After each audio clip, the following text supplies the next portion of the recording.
katika eneo hili. Kwa upande wa waheshimiwa wabunge, yapo maeneo mahususi ambayo ningetaka kuyatolea ufafanuzi matatu. La kwanza ni hili ambalo linahusu miradi ya uwekezaji mingi kusemekana kwamba ni ya watu wa nje. Ilitolewa na wabunge kadhaa ikiwepo Mheshimiwa Jason Samson Rikiza. Kwa mfano, kitakwimu utaona kwamba tumesajili katika miaka minne iliyopita tumesajili miradi 2175. Miradi 743 ni miradi ambayo inamilikiwa na Watanzania. Hii ni sawa na 34.2. Miradi 493 inamilikiwa kwa ubia kati ya Watanzania na wageni, sawa na 22.7. Kwa hiyo utaona asilimia takriban 57 ya miradi yote nchini ama inamilikiwa na Watanzania wenyewe moja kwa moja ama inamilikiwa kwa ubia kati ya Watanzania na wageni. Kwa miradi ya wageni ni takriban asilimia hiyo 43. Kwa hivyo Mheshimiwa Mwenyekiti, tunatoa kipaumbele sana kwa wawekezaji wa ndani, lakini pia niseme sio kila mwekezaji anapitia TIC. Kwa hivyo miradi mingi ya uwekezaji inaendelea katika nchi yetu ambayo haijapitia TIC, na hivi tumefanya hamasa kubwa, ndio maana tunajiona kwamba Watanzania wengi wameanza kupitia TIC. Eneo la pili ambalo waheshimiwa wabunge wamelizungumzia hapa ni nafasi ya tume katika maeneo mawili. Kwanza, swala la M&E, monitoring and evaluation, na Mheshimiwa Kwajilo hapa ameliongelea kwa msisitizo wa hali ya juu. Lakini pili, amezungumzia swala la uhusiano uliopo kati ya wizara hii, tume ya mipango, pamoja na wizara ya fedha. Niseme kwamba ukisoma majukumu ya tume, kwa kweli swala la tathmini na ufuatiliaji wa miradi, tume ya mipango imepewa hili jukumu. Ukienda kusoma kwenye sheria ya mipango kifungu cha 6(2) D, E na F, yote yanahusu swala la ufuatiliaji na tathmini ya miradi ya maendeleo. Kwa kisheria tayari tume ya mipango inalo jukumu hilo, ina mamlaka yote. Kisheria tume ya mipango inaruhusiwa kuitisha mpango wowote, sera yoyote, mkakati wowote, kuupitia na hata kusimamisha. Kwa kweli bunge litunga sheria nzito sana ambayo tume ya mipango hakuna mwanya wa kisheria ambayo upo ndani ya sheria ya tume ya mipango. Kwa hili nadhani halina shida. Tunaenda kuimarisha tume ya mipango kwa maana ya watumishi na kimuundo, lakini kwa maana ya kisheria tayari, kwa maoni yangu na kwa maoni ya serikali, ipo covered vizuri. Eneo la pili ni swala la muundo. Kimuundo, tume ya mipango mwenyekiti wake ni Mheshimiwa Rais wa Jamhuri ya Muungano wa Tanzania, lakini wajumbe ni akina nani? Pamoja na wajumbe wengine, mle ndani anaingia waziri mwenye dhamana ya mipango na waziri mwenye dhamana ya fedha. Kwa tayari tukitoka pale tunatoka tukiwa kwenye lugha inayofanana, lakini makatibu wakuu wanaohusika na fedha na wanaohusika na mipango ni waalikwa wa kudumu wa Tume ya Taifa ya Mipango. Kwa hiyo inamaanisha pia hata watendaji tayari wapo kwenye tume pale ambapo tumejadili kupitisha mambo, wanakuwa ni sehemu ya utekelezaji. Eneo la tatu ambalo ninataka kulitolea ufafanuzi kidogo sana, kwanza nikubaliana na Mheshimiwa Profesa Shukrani Manya, maoni yake ni ya msingi na maoni ambayo waheshimiwa wabunge wameyatoa na ni muhimu tukaendelea kuyazingatia. Nimependa tu hii dhana yake ya nishi kwamba sisi ni bora katika nini, na kwa kweli ni muhimu. Ni muhimu sana tujipambanue, na utaona kwenye mapendekezo ya dira kuna maeneo kadhaa ambayo tunasema tunataka tuwe top katika Afrika, tuwe wangapi duniani na kadhalika na kadhalika. Kwa hiyo tunalichukua kwamba ni eneo muhimu na tunapokea changamoto yake, lakini hii isichukuliwe kwamba kwa sasa Tanzania haina maeneo ambayo tunajipambanua nayo katika ukanda wa Afrika ama duniani. Nikupa mifano. Nchi yetu inajulikana duniani kwamba kwa uzuri wa asili na wanyama, inajulikana kwa swala la amani na utulivu, inajulikana kwa Kiswahili chetu, tunajulikana duniani, tunajulikana kwa ushawishi katika ukanda wa Afrika. Lakini tazama, mbuga yetu ya wanyama ya Serengeti imeshinda tuzo leading national park kwa Afrika kwa miaka 6 mfululizo tangu mwaka 2019 mpaka mwaka 2024. Mbuga ya wanyama ya Serengeti ndio mbuga bora kabisa Afrika, miaka 6 mfululizo. Lakini mbuga hiyo pia imeshinda kuwa kivutio bora cha watalii Afrika kwa mwaka 2024. Kwa tayari yapo maeneo ambayo tunajipambanua, lakini hii haidhoofisha hoja yake kwamba tuendelee kuangalia maeneo ambayo kama nchi tunakuwa tunajiweka vizuri mara zote. Kwa hili ni eneo ambalo ningetaka kulitolea tu ufafanuzi kwa maana ya maeneo mahususi.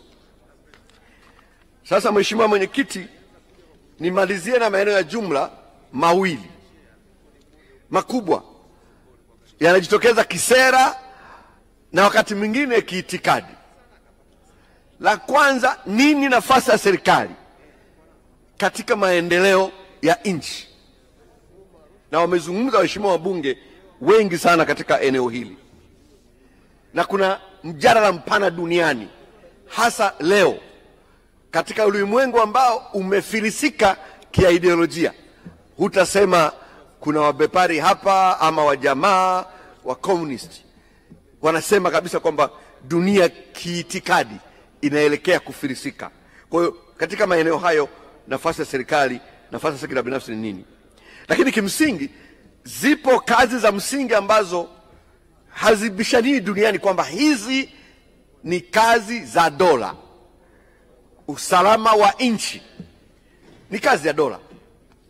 Swala la usimamizi wa sheria, law and order, ni kazi ya msingi ya dola.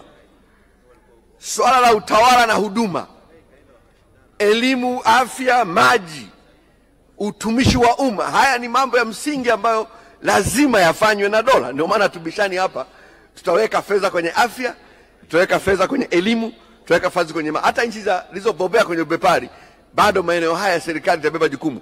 Tunaifahamu nchi moja tu duniani hapa, na ipo Afrika sitaitaja, ambayo yenyewe imeamua kuprivatize mpaka elimu yote imekabidhiwa sekta binafsi. Lakini kwa kweli dunia inakubaliana kwamba maeneo haya ni maeneo ambayo kimsingi duniani inabidi dola ichukue nafasi yake. Swala la ujenzi wa miundombinu, hili duniani kote kama ni barabara inajengwa, serikali inajenga barabara. Kwa dola ina nafasi kubwa sana katika eneo hilo. Lakini vile vile management ya uchumi kwa ujumla wake, mambo haya ya mfumuko wa bei, mambo ya sarafu na kadhalika, bado yanakuwa ni sehemu muhimu sana ya serikali. Mambo ya hifadhi ya jamii, mambo ya mahusiano na diplomasia, ni maeneo ambayo hayabishani duniani kwamba ni kazi ya serikali. Swala linakuja, nini nafasi ya serikali kwenye ujenzi wa uchumi? Hapo ndipo ambapo kazi kubwa na mjadala mkubwa unaenda duniani, na wataalamu wana uchumi, kuna vitabu vingi vimeandikwa vikizungumzia swala hili. Na hapa tunazungumzia nafasi ya dola, nafasi ya sekta binafsi. Huko tunapotoka nje, zipo nchi ambazo nadhani kwamba serikali ama dola ikae nje ya swala la ujenzi wa uchumi, sio kazi yake ya msingi. Yenyewe ishughulikia mambo ambayo nimeyataja, lakini iachane na habari za ujenzi wa uchumi, kazi hiyo ifanywe na sekta binafsi. Lakini zipo mwelekeo unaosema kwamba hapana, serikali lazima imiliki na kuendesha uchumi kwa niaba ya umma. Ndipo tulipotoka. Tulipotangaza Azimio la Arusha, tulikasema kwamba uchumi unamilikiwa na umma, dola kwa niaba ya umma. Huko tumeshaondoka kuanzia miaka ya 80, miaka ya 90. Sasa tupo kwenye eneo ambalo tunasema serikali ina nafasi yake, hizi kazi ambazo nimezitaja, lakini ina nafasi ya management ya uchumi, lakini bado nafasi ya serikali katika maeneo ya kimkakati ya uchumi lazima nafasi yake iwepo. Ndio maana ukisoma taarifa zote za Benki ya Dunia, taarifa ya IMF, moja ya eneo ambalo tunakosolewa sisi kama nchi ni kwamba ndio uchumi wetu umekuwa sana, lakini ukuaji wa uchumi wetu umeendeshwa, wanasema ni public investment driven, kwamba unatokana na uwekezaji wa sekta ya umma. Na ni kweli miundombinu ya reli, tunazungumzia reli hii, bwawa la Mwalimu Nyerere, mabarabara yote makubwa yamejengwa na dola. ndio maana uchumi wetu upo hapo. Lakini kimsingi tunachosema hapa ni kwamba swala la kufanya biashara imeshajulikana kitafiti kwamba serikali zote duniani hazipo vizuri kwenye kufanya biashara. Kwa kufanya biashara iachiwe sekta binafsi.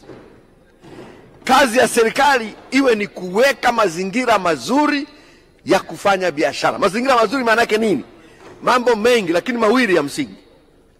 Kwamba serikali isibandike matozo na maada yanayokwaza biashara. Serikali iweke sera nzuri za kikodi ambazo inapata mapato yake, lakini pia inahakikisha kwamba sera za kikodi zinasaidia kukuza biashara na kukuza sekta binafsi. Na hapo ndipo serikali yetu ambapo imejikita. Lakini serikali ifanye kazi ya kujenga miundombinu ya msingi. Kama mwekezaji akija hapa asifikirie habari ya maji, habari ya umeme, habari ya barabara. Serikali iwekeze katika maeneo hayo. Kwa hiyo hapo ndipo tulipo. Lakini lipo eneo la tatu ambalo ni muhimu. Serikali lazima iweke sera za msingi za kuchochea kuongeza thamani ya rasilimali ambazo zinapatikana ndani ya nchi, kuzuia na kupunguza kusafirisha nje ya nchi bidhaa ambazo haziongezwa thamani. Hili ni eneo ambalo ni muhimu sana likaangaliwa, kwa sababu udhaifu wa ukoloni ilikuwa ni katika maeneo mawili. Ukoloni tuliulani kwa sababu ulikuja hapa ukachukua mali asili zetu, ukaenda ukajenga viwanda kwao. Ukaja hapa ukachukua watu wetu, ukachukua nguvu kazi, ikaenda kujenga viwanda Ulaya. Haya ndio maeneo mawili mabaya sana ambayo ukoloni ulifanya. Kwa hivyo kuendelea kusafirisha rasilimali za nchi bila kuongeza thamani ni kufanya matendo ya ukoloni. Kwa ni eneo ambalo lazima kama serikali tumeshaamua kuweka sera ambazo zitahakikisha kwamba tunaongeza thamani bidhaa hapa ndani ya nchi kabla zisafirishwa. Na tumesema, na rais ameweka msimamo, rais wetu kwa mfano, waziri wa madini anafahamu, Mheshimiwa Rais ameweka msimamo kwamba kwenye madini kwa mfano, haya madini ya kimkakati, mambo mawili. Moja, hayatasafirishwa nje ya nchi bila kuongezewa thamani ndani ya Tanzania. Na ndio maana kule Kabanga tunajenga kiwanda cha kuchakata nickel. Hivyo hivyo Rukwa, hivyo hivyo Lindi Graphite wanakuja kuweka viwanda hapa.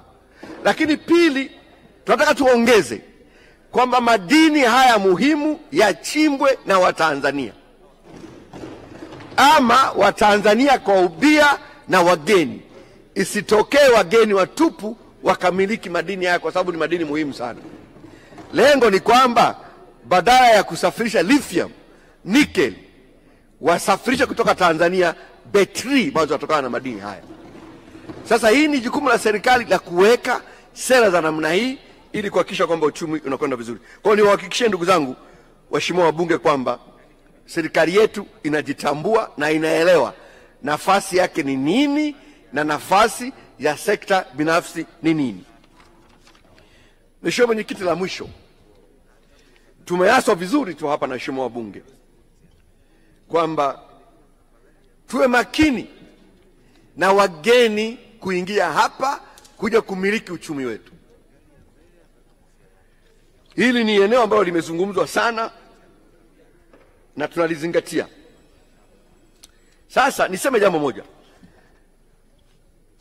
Mtu mmoja amesema hapa tujifunze kutoka nchi zingine, na nchi moja ya kujifunza ni China, ambayo imepiga hatua kubwa sana katika miaka 40 kuondoa watu wake kwenye umaskini kupitia viwanda. Lakini waligundua nini? Xi Jinping, rais wa Marekani, wa China, samani, ameandika kitabu kinaitwa Kupambana na Kuondokana na Umaskini. Mle ndani ameandika mambo mengi, lakini anasema tujifunze mambo makubwa mawili. La kwanza, anasema tusiogope wala kuona aibu kutumia mitaji na teknolojia kutoka nje ya nchi katika kuendeleza rasilimali zetu.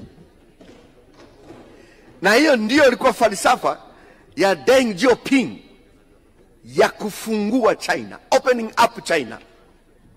Huko nyuma walijifungia, nchi kubwa ina watu wengi, wakajifungia, wana rasilimali nyingi, lakini wapo ndani ya umaskini. Deng Xiaoping miaka 70 akapewa hapana, akaamua kuifungua China, akakaribisha wekezaji kutoka dunia nzima, wakajenga viwanda ndani ya China. Ndiyo imewatoa kwenye umaskini wao. Kwa hiyo Xi Jinping anatuambia tusiogope wala kuona aibu kutumia mitaji na teknolojia kutoka nje ya nchi katika kuendeleza rasilimali za nchi. Kwa hiyo muhimu hapa tukaribishe wawekezaji, lakini tuwe na sera nzuri, waje hapa tujenge viwanda. Hii ndio hoja ya msingi na ndio mwelekeo ambao sisi kama serikali tunao. La pili, Xi Jinping anasema hakuna jamii yoyote inaweza kuendelea yenyewe kwa kutegemea nguvu zetu pekee. Lazima tufungue milango ya kiuchumi kutoka kwa wageni. Hili ndio eneo ambalo lazima tuwe nalo, na ni siri kubwa sana ya ushindi wa China dhidi ya ubeberu duniani. Lakini muhimu wakawekeze, kwa sababu akishaweka kiwanda hapa atakipeleka wapi? Kitakuwepo ndani ya nchi yetu. Kwa hiyo ndugu waheshimiwa wabunge, tunapokaribisha wawekezaji hapa haimaanishi kuwakandamiza Watanzania.